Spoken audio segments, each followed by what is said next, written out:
من أبدا على حبيبك خير الخلق كلهم. يا ربي بالمصطفى بلغ مقاصدنا، يا ربي بالمصطفى بلغ مقاصدنا، واغفر لنا ما مضى يا واسع الكرم. مولاي صل وسلم دائما أبدا على حبيبك خير الخلق كلهم.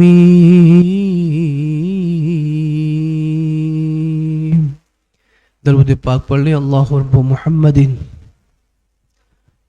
صلی اللہ علیہ وسلم، نحن عباد محمد صلی اللہ علیہ وسلم. خاک طیبہ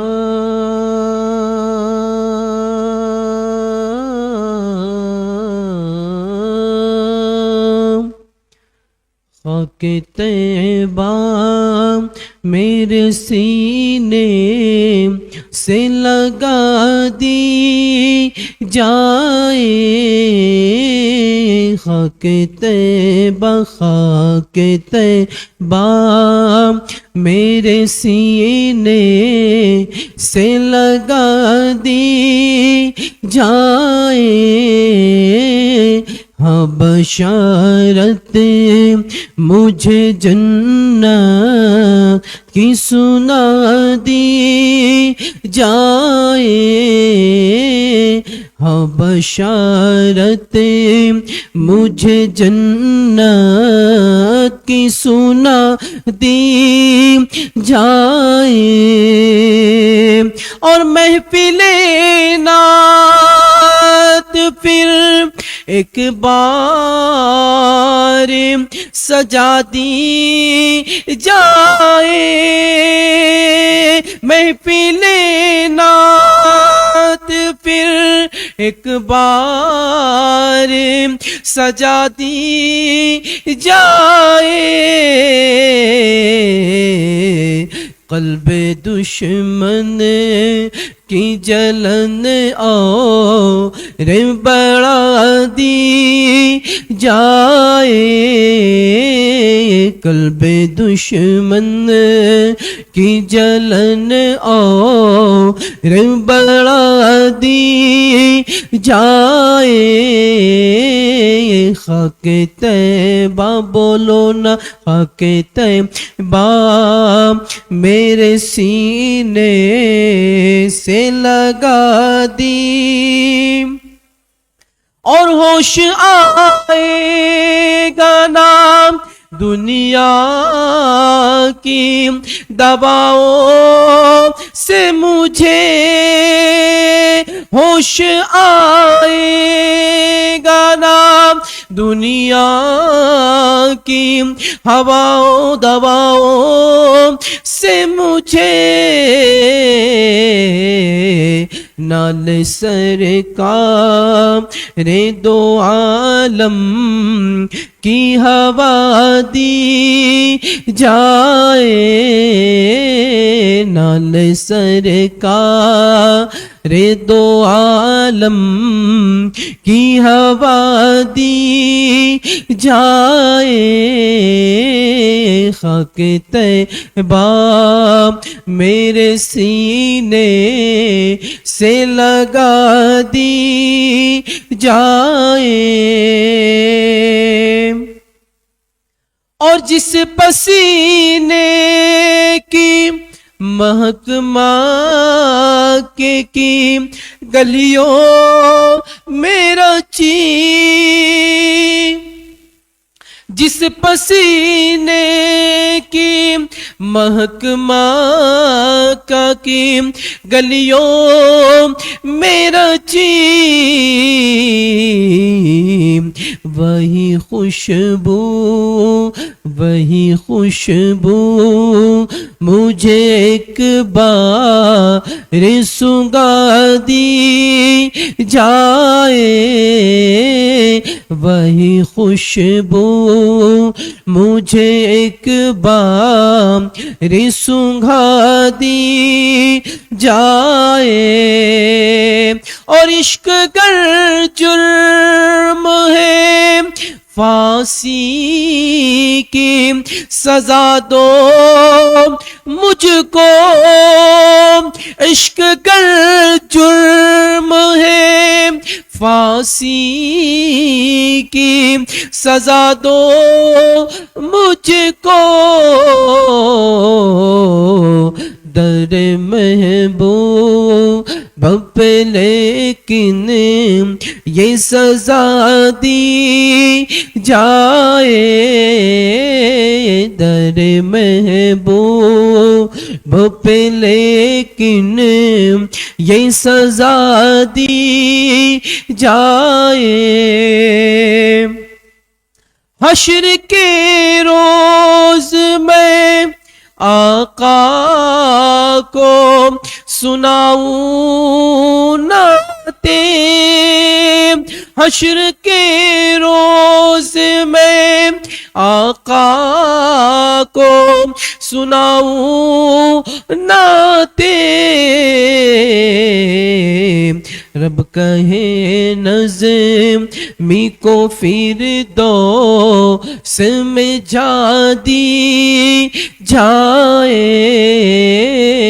رب کہے نظمی کو فردوس میں جا دی جائے، خاک طیبہ میرے سینے سے لگا دی جائے، ہاں بشارت مجھے جنت کی سنا دی جائے، خاک طیبہ۔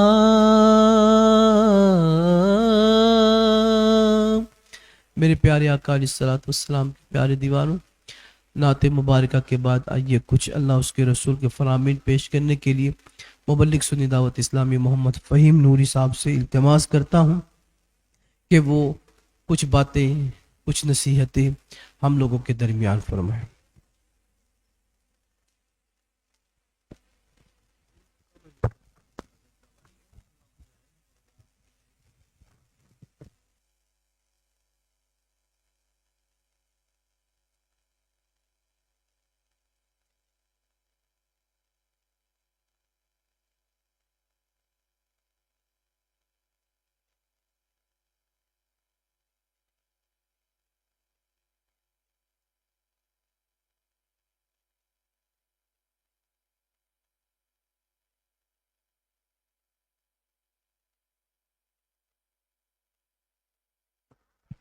السلام علیکم ورحمۃ اللہ وبرکاتہ۔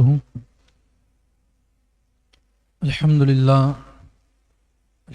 الذی وکفی وسلام علی عبادہ الذین اصطفی، اما بعد، اعوذ باللہ من الشیطان الرجیم، بسم اللہ الرحمن الرحیم۔ یا ایہا الذین آمنوا قوا انفسکم واہلکم نارا وقودها الناس والحجارہ، صدق اللہ العظیم۔ وبلغنا علی رسولہ النبی الکریم ونحن علی ذلک لمن الشاہدین والشاکرین والحمد للہ رب العالمین۔ آئیے سب سے پہلے ہم اور آپ مل کر انتہائی احترام و عقیدت کے ساتھ اپنی اور ساری کائنات کے مرکزی عقیدت آقائے دو جہاں حضور رحمت عالم تاجدار کائنات جناب احمد مجتبیٰ محمد مصطفیٰ صلی اللہ تعالیٰ علیہ وسلم کی بارگاہ بے کس پناہ میں جس طرح حضرات کو درود پاک پڑھوں، آپ تمام لوگ میرے ساتھ مل کر پڑھیں۔ پڑھیے الصلاۃ والسلام علیک یا رسول اللہ، الصلاۃ والسلام علیک یا حبیب اللہ، الصلاۃ والسلام علیک یا نور اللہ صلی اللہ تعالی علیہ وسلم۔ میرے پیارے آقا صلی اللہ تعالی علیہ وسلم کے پیارے دیوانوں، ماہ رمضان المبارک کا برکت اور عظمت والا مقدس مہینہ ہم سے رخصت ہوا، اور اللہ تبارک و تعالیٰ نے ہمیں ماہ شوال کا مہینہ عطا فرمایا۔ اللہ کے رسول تاجدار کائنات صلی اللہ تعالی علیہ وسلم نے ارشاد فرمایا کہ اللہ تبارک و تعالیٰ نے دو چیزیں خاص طور سے امت محمدیہ کو عطا فرمائی۔ ہم سے پہلے کسی امت کو اللہ نے یہ دو چیزیں عطا نہیں فرمائی تھی۔ نمبر 1 سورہ فاتحہ، اور نمبر 2 ماہ رمضان المبارک۔ اللہ کے محبوب دانائے غیوب صلی اللہ تعالی علیہ وسلم نے ارشاد فرمایا کہ اللہ تبارک و تعالیٰ نے یہ دونوں چیزیں امت محمدیہ کو، امت محمدیہ کی بخشش اور مغفرت کے لیے عطا فرمایا۔ یعنی یہ دونوں چیزیں ہماری مغفرت کے لیے، ہماری بخشش کے لیے اللہ تبارک و تعالیٰ نے عطا فرمائی ہے، اور ہم سے پہلے کسی امت کو اللہ نے یہ دو چیزیں عطا نہیں فرمائی۔ ماہ رمضان ہمارے درمیان آیا، ہم نے ماہ رمضان میں جو بھی ہم سے حتی الامکان ہو سکا ہم نے اللہ کی بندگی کی، اللہ کی عبادت کی، روزوں کا اہتمام کیا، تراویح کا اہتمام کیا، قرآن کی تلاوت کی، صدقہ اور خیرات کیا۔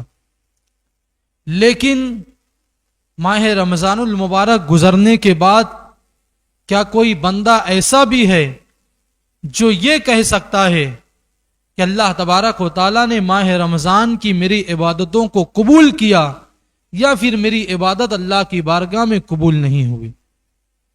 تو آئیے ہم حدیث مبارکہ کی روشنی میں سے سماعت کرتے ہیں اور سمجھنے کی کوشش کرتے ہیں کہ اللہ تبارک و تعالیٰ نے ماہ رمضان المبارک میں کس کی عبادت کو قبول کیا، اور اللہ پاک کس کی عبادت کو رد فرماتا ہے، کس کی عبادت اللہ کی بارگاہ میں قابل قبول نہیں ہے۔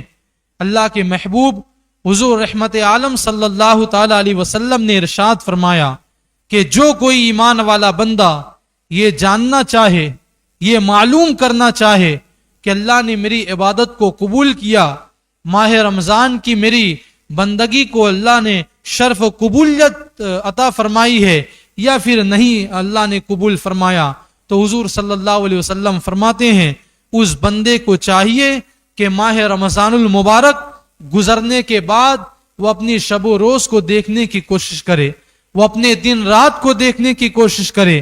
حضور صلی اللہ تعالی علیہ وسلم ارشاد فرماتے ہیں کہ جو بندہ ماہ رمضان المبارک میں جس طریقے سے اللہ کی عبادت کرتا تھا، اگر وہ ماہ رمضان گزرنے کے بعد بھی اسی طریقے سے اللہ کی عبادت کر رہا ہے، تو اس بندے کو سمجھ لینا چاہیے اور جان لینا چاہیے کہ اللہ تبارک و تعالیٰ نے میری ماہ رمضان کی عبادتوں کو قبول فرما لیا ہے۔ لیکن اللہ نہ کرے کہ اگر کوئی بندہ ماہ رمضان میں تو اللہ کی عبادت کرتا رہا، ماہ رمضان میں تو نمازوں کی پابندی کرتا رہا، روزوں کا اہتمام کرتا رہا، صدقہ اور خیرات اس نے دیے ہیں اور قرآن کی تلاوت کی، لیکن ماہ رمضان گزرنے کے بعد وہ پھر اپنی پرانی روش پر آ گیا، پھر نمازوں میں کوتاہی، اللہ کی عبادت سے دور ہو کر اگر اپنی زندگی گزار رہا ہے، آقا کریم صلی اللہ علیہ وسلم نے فرمایا اس بندے کو چاہیے کہ وہ اپنے آپ کا احتساب کرے، اللہ کی بارگاہ میں توبہ کرے، کیونکہ اللہ تبارک و تعالی ایسوں کی ماہ رمضان کی عبادت کو قبول نہیں فرماتا جو ماہ رمضان گزرنے کے بعد بندہ ان عبادتوں کو ترک کر دے جو اس نے ماہ رمضان میں کی ہے۔ پیارے آقا صلی اللہ تعالی علیہ وسلم کے پیارے دیوانوں، آپ حضرات ذرا سوچئے، اللہ تبارک و تعالی ہمیں 11 مہینہ گزر جانے کے بعد ماہ رمضان عطا فرماتا ہے، تو ہماری بخشش کے لیے عطا فرماتا ہے، ہماری نجات کے لیے عطا فرماتا ہے، ہماری مغفرت کے لیے عطا فرماتا ہے۔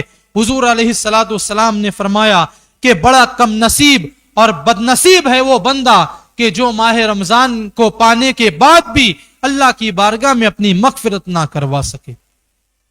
ماہ رمضان ملنے کے بعد بھی جو بندہ اپنے گناہوں کی بخشش نہ کروا سکے اللہ کی بارگاہ میں، حضور علیہ الصلوۃ والسلام نے ایسے بندے کو بد نصیب کہا ہے۔ پیارے آقا صلی اللہ تعالی علیہ وسلم کے پیار دیوانوں، ماہ رمضان تو ہم سے رخصت ہو چکا، ماہ رمضان کو تو ہم نے گزار دیا، اب جو دن ہمارے درمیان موجود ہے، جو گھڑیاں ہمارے پاس آنے والی ہیں، جو وقت ہمارے پاس آنے والا ہے، ہمیں چاہیے ان وقتوں کو ہم غنیمت جان کر اللہ تبارک و تعالیٰ کی عبادت، اللہ کی بندگی، اللہ اور اس کے رسول کو منانے والے کام میں گزارنے کی کوشش کرے۔ اللہ کے رسول تاجدار کائنات صلی اللہ تعالی علیہ وسلم نے ہمیں یہی حکم فرمایا ہے، اور آپ دیکھیں اللہ تبارک و تعالی قرآن مقدس میں ارشاد فرماتا ہے، اے ایمان والو اپنے آپ کو اور اپنے اہل خانہ کو، اپنے گھر والوں کو جہنم کی آگ سے بچاؤ جس کا ایندھن پتھر اور انسان ہے۔ پیارے آقا علیہ الصلوۃ والتسلیم کے پیار دیوانوں، آج ہم دنیا میں آئے ہیں، یہ دنیا فنا ہونے والی ہے، باقی رہنے والی دنیا آخرت ہے۔ اللہ تبارک و تعالیٰ نے اس دنیا کو ہمارے لیے کھیتی بنایا ہے، ہم یہاں پر جیسا بوئیں گے، ہم یہاں پر جیسی بیج بوئیں گے، جیسا پودا لگائیں گے، ہمیں قیامت کے دن ویسا ہی پھل ملے گا، ویسا ہی اجر ملے گا۔ پیارے آقا علیہ الصلوۃ والتسلیم کے پیار دیوانوں، یاد رکھے کہ اللہ اکبر، اگر ہم نے دنیا میں کچھ ایسے نیک اعمال کر لیے کہ مرنے کے بعد لوگ ہمیں اچھا کہے، تو آپ دیکھیں اللہ تبارک و تعالیٰ کتنا غفور و رحیم ہے۔ آقا کریم صلی اللہ تعالی علیہ وسلم نے ارشاد فرمایا، اللہ تبارک و تعالیٰ اپنے ایمان والے بندوں سے 70 ماؤں سے زیادہ محبت فرماتا ہے۔ اللہ کی رحمت بہانہ تلاش کرتی ہے اپنے بندوں کی مغفرت کے لیے، اپنے بندوں کی گناہوں کی معافی کے لیے۔ یہی وجہ ہے کہ حضور علیہ الصلوۃ والسلام نے ارشاد فرمایا، آقا کریم صلی اللہ تعالی علیہ وسلم کی بڑی پیاری حدیث مبارکہ ہے۔ حضور صلی اللہ علیہ وسلم فرماتے ہیں کہ جس ایمان والے کے انتقال کر جانے کے بعد اگر 4 ایمان والے اس کے حوالے سے چند اچھے جملے کہہ دے تو اللہ تبارک و تعالی ان 4 کے اچھے جملے کہنے کی وجہ سے اللہ اس مرنے والے کی مغفرت فرما دیا کرتا ہے۔ اگر مرنے والا کوئی نیک کام کیا ہو یا نہ کیا ہو، اس کے انتقال کر جانے کے بعد اس کے ایمان والے رشتہ دار ہو، اس کے دوست احباب ہو، یا کوئی ایمان والا بندہ اگر 4 لوگ اس مرنے والے کی اچھائی کو بیان کر دے آپس میں، حضور علیہ الصلوۃ والسلام نے فرمایا اللہ تبارک و تعالی اس بندے کی مغفرت فرما دیتا ہے۔ اللہ کے رسول صلی اللہ تعالی علیہ وسلم نے اسی لیے فرمایا کہ تم اپنے مرحومین کا تذکرہ اچھے لفظوں میں کیا کرو۔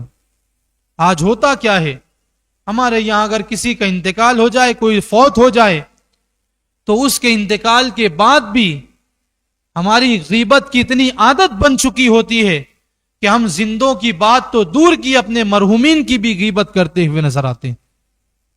پیارے آقا صلی اللہ تعالی علیہ وسلم کے پیار دیوانوں، جناب عیسیٰ علی نبینا علیہ الصلوۃ والسلام نے ارشاد فرمایا، آپ کا قول ہے کہ اللہ تبارک و تعالی جو بندہ دنیا میں کسی کی غیبت کیا ہوگا اور بغیر توبہ کے مر گیا ہوگا، اللہ سب سے پہلے اسے جہنم کے عذاب میں مبتلا فرمائے گا۔ اور اگر کوئی بندہ دنیا میں کسی کی غیبت کیا ہوگا اور اس نے توبہ بھی کر لی ہوگی، تو جناب عیسیٰ علی نبینا علیہ الصلوۃ والسلام فرماتے ہیں کہ اللہ تبارک و تعالی غیبت سے توبہ کرنے والے کو توبہ کی وجہ سے اللہ اسے جنت میں تو داخل فرمائے گا، لیکن سب سے اخیر میں وہ جنت میں داخل کیا جائے۔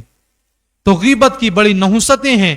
بہرحال میں عرض کر رہا تھا کہ آقا کریم صلی اللہ علیہ وسلم نے فرمایا کہ جب ہمارے یہاں کسی کا انتقال ہو جائے تو ہمیں چاہیے ہم اپنے مرحومین کا تذکرہ، اسے اچھے لفظوں میں یاد کیا کریں، اس لیے کہ بعض مرتبہ اللہ تبارک و تعالی بندوں کے اچھے گمان کی برکت سے اللہ تبارک و تعالی مرنے والوں کی مغفرت فرما دیا کرتا ہے۔ تو ہمیں بھی چاہیے کہ ہمارے یہاں جب کسی کا انتقال ہو جائے تو ہم اپنے مرحومین کا تذکرہ جو ہے تو اچھے لفظوں میں کیا کرے، اور اسی کے ساتھ ساتھ ہمیں چاہیے کہ ہم خود بھی ایسے کام کریں کہ مرنے کے بعد، انتقال کے بعد ہمیں بھی لوگ برے لفظوں میں نہ یاد کرے، بلکہ لوگ کچھ چند اچھے جملے کہہ دے کہ فلاں شخص بڑا نیک تھا، بڑے اچھی طبیعت کا مالک تھا، کبھی کسی کی برائی نہیں کرتا تھا، کبھی کسی کی غیبت نہیں کیا کرتا تھا، اور اسی طریقے سے کچھ ایسے کام کر دے کہ ہمیں ہمارے انتقال کے بعد، ہمارے مرنے کے بعد بھی لوگ ہمیں اس طریقے سے اچھے جملوں سے یاد کرے۔ پیارے آقا علیہ الصلوۃ والتسلیم کے پیار دیوانوں، موت کا تذکرہ آیا ہے تو آئیے ہم دیکھتے ہیں کہ اللہ والے اپنی موت کی کیسی فکر کیا کرتے تھے۔ اللہ والے اور اصحاب کرام کی زندگی کو دیکھے کہ اللہ اکبر، وہ اپنی موت کو کس طریقے سے، اپنی موت کو ہمیشہ اپنی محفلوں میں یاد کیا کرتے تھے۔ فرمایا گیا کہ اللہ والوں کی کوئی محفل اور کوئی مجلس جو اللہ اکبر کسی بھی محفل ان کی جو ہوا کرتی تھی وہ کبھی بھی موت کی یاد سے غافل نہیں ہوا کرتی تھی، یعنی اپنی ہر محفل، ہر مجلس میں وہ موت کا تذکرہ ضرور کیا کرتے تھے۔ آپ حضرات دیکھیں خلیفہ سوم سیدنا عثمان ذو النورین رضی اللہ تعالیٰ عنہ کی زندگی کو کہ اللہ اکبر، اللہ کے رسول تاجدار کائنات صلی اللہ تعالیٰ علیہ وسلم نے دنیا میں جنہیں جنتی ہونے کی بشارت عطا فرمائی، ایک نہیں بلکہ دو مرتبہ آقا کریم صلی اللہ تعالیٰ علیہ وسلم نے حضرت عثمان ذو النورین رضی اللہ تعالیٰ عنہ کو جنتی ہونے کی بشارت عطا فرمائی، لیکن باوجود اس کے حضرت سیدنا عثمان غنی رضی اللہ تعالیٰ عنہ جب آپ قبرستان تشریف لے جایا کرتے تھے، اللہ کے خوف سے اتنا رویا کرتے تھے کہ آپ کی داڑھی مبارکہ آنسوؤں کی وجہ سے تربتر ہو جایا کرتے۔ لوگوں نے آپ سے جب وجہ پوچھی تو آپ نے جواب دیا کہ اے لوگوں، قبرستان آنے کے بعد تم میری یہ جو کیفیت دیکھتے ہو اس کی وجہ یہ ہے کہ قبر یہ آخرت کی پہلی منزل ہے اور دنیا کی آخری منزل ہے۔ میں ڈرتا ہوں اور مجھے اس بات کی فکر ہے کہ جو بندہ قبر یعنی آخرت کی پہلی منزل میں کامیاب ہو گیا، آگے کی منزلیں اس کے لیے آسان ہو جایا کرتی ہے۔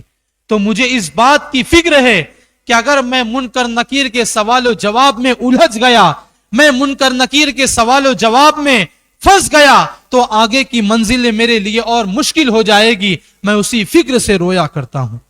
پیارے آقا صلی اللہ تعالیٰ علیہ وسلم کے پیار دیوانوں، ہمیں چاہیے ماہ رمضان المبارک کو ہم نے جس طریقے سے بھی گزارا، اللہ کی بارگاہ میں ہم دعا گو ہیں اللہ ہماری ان ٹوٹی پھوٹی عبادتوں کو قبول فرمائے، لیکن اب ماہ رمضان مکمل 1 سال گزرنے کے بعد ہی ہمارے پاس آئے گا، تو ہمیں چاہیے ہم ان دنوں کو بھی ماہ رمضان کی طرح ہی گزارے، یعنی جس طریقے سے ہم نمازیں ماہ رمضان میں خوشی اور خضوع کے ساتھ پڑھا کرتے تھے، جس طریقے سے ماہ رمضان میں نماز باجماعت کا اہتمام کیا کرتے تھے، اسی طریقے سے ہم پورا سال ماہ رمضان کی طرح گزارنے کی کوشش کریں، اور یہ ہمیشہ اپنے ذہن و دماغ میں ہمیشہ یہ رکھے کہ پتہ نہیں کب موت کا فرشتہ آئے اور ہماری روح کو قبض کر لے۔ پیارے آقا علیہ الصلوۃ والتسلیم کے پیار دیوانوں، آپ اللہ والوں کی زندگی دیکھیں کہ اللہ والے اللہ اکبر اپنے ایمان پر خاتمے کے حوالے سے کیسے فکر مند رہا کرتے تھے، اور اللہ والوں نے ہمیں بھی اس کی فکر دی ہے۔ ایک مرتبہ کا واقعہ ہے کہ سیدنا سرکار غوث پاک رضی اللہ تعالیٰ عنہ کے متعلق آتا ہے کہ سیدنا غوث پاک رضی اللہ تعالیٰ عنہ فرماتے ہیں کہ اے لوگو، عبد القادر کے لیے عید کا دن تو اس دن ہوگا جس دن عبد القادر کا خاتمہ ایمان پر ہو جائے۔ اے رسول اعظم صلی اللہ تعالی علیہ وسلم کے پیار دیوانوں، سیدنا غوث پاک رضی اللہ تعالیٰ اللہ تبارک و تعالیٰ کے محبوب ہیں۔ اللہ تبارک و تعالیٰ آپ کو قسمیں دے دے کر کھلاتا بھی تھا اور پلاتا بھی تھا۔ اللہ پاک نے تمام ولیوں کا جسے سردار بنایا ہے، جن کے در سے دنیا میں